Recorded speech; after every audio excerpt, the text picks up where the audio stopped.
Good morning, children. So, in our previous lecture, we discussed about Ohm's law. In Ohm's law, we used a constant R, which was termed as resistance of the circuit, right? So, now we will study about the factors affecting the resistance. We'll discuss all the factors and then we'll derive the expression for the same, right? So, this is not new and you have also studied it in 10th standard, right? So, we'll discuss the factors one by one. So, it has been found that in the Ohm's law, in the experimental setup, a number of variations were done, right? The length of the conductor was increased, then length was decreased, the area was decreased, area was increased. So, all these factors were studied and it was concluded that when, say, suppose this was the length of the conductor previously, right? Say, for example, 100 units, 100 electrons were passing in 1 second and then its length was increased. Earlier, say 100 electrons were passing through the length. Now they have to pass the more length. So it was found that when they have to pass the more length, the obstruction increased. With increase in length, the resistance of the conductor also increased. With increase in length, the resistance also increased. So we can write R directly proportional to L. Suppose if I decrease this L to half, then resistance will also decrease. So direct relation. Again, say these 100 electrons were passing into this area. They were getting this much space to pass on. Now I have increased the space. Now they are getting this much space to pass on.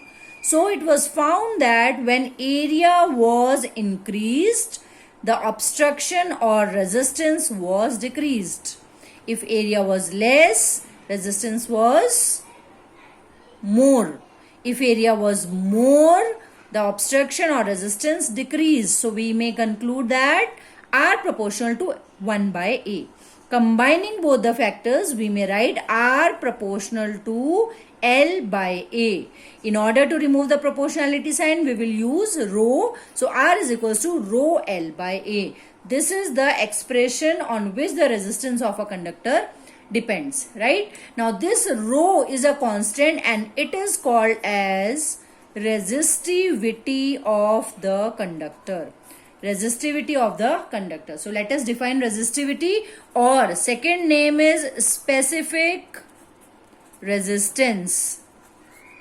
We also name it as specific resistance. Why specific? That we will study, right? So R is equals to rho L by A. Cross multiplying, the value of rho comes out to be R into A divided by L, right? So R is measured in ohm, area in meter square, length in meter. Solving, we get ohm meter. So what is the SI unit of resistivity? The SI unit of resistivity is ohm meter. So suppose we have taken 1 meter length and 1 meter square area. Then rho will be R into 1 ka square upon 1. That is, rho is equals to R. So can we not define it as like this? Resistivity is numerically equal to the resistance of a conductor whose length is 1 meter and whose area is 1 meter square. So that is why ये जो particular specific value of resistivity है, this resistivity is called as specific resistance. So hence we may define specific resistance or resistivity is numerically equal to the resistance of a conductor whose length is unity and whose area is unity, right? So that is how resistivity can be defined. This you have also studied in 10th standard, right? Now let us discuss some important terms related to the resistivity. So these important terms will be used in your chapter again and again. So let us discuss them. The first one is conductance. What is conductance? The name tells us conductance is the reciprocal of resistance. Conductance is the reciprocal of resistance. We denote conductance by G. So G is equals to 1 by R. And we know that SI unit of resistance is ohm. So G will be 1 upon ohm. So we name this as ohm inverse or mho. OHM, ohm inverse. Let us inverse in English also. So MHO, this is called as mho. Right? This is called as mho or Simon. Simon is denoted by S. So it is up to your wish whether you write ohm inverse or you write mho or you write Simon. So conductance is used at many places. Second term is conductivity. Right? Now, just now we have studied about resistivity. So what is conductivity? Reciprocal of resistivity is called conductivity. Reciprocal of resistivity is called as conductivity. Right? So it is denoted by sigma. Yes, we have used sigma in the previous chapter also.